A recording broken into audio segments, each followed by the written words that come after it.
challenges the Supreme Court has considered since President Trump took office for a second time, legal experts have noticed a bit of a pattern. The High Court is sidestepping the big issues. Remember, the Roberts Court has not shied away from controversial rulings in the past, gutting campaign finance laws, Voting Rights Act, affirmative action, most notably perhaps overturning Roe v. Wade after decades of precedent, but not now.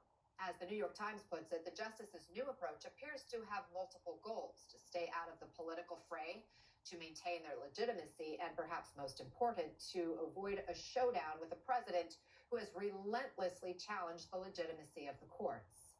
Joining us now to discuss is MSNBC legal correspondent and host of a new YouTube show, Can They Do That?, Lisa Rubin, and former federal prosecutor Barrett Berger.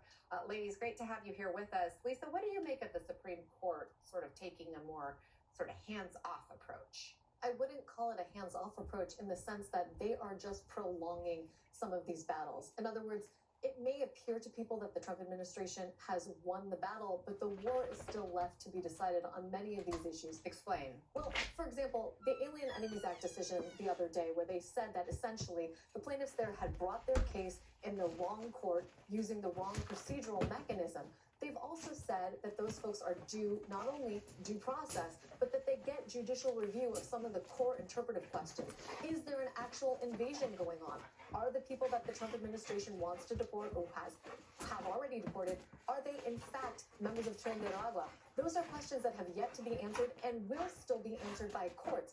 That means that the Supreme Court will ultimately likely have to get involved in this, even if for now they are trying to avoid that confrontation.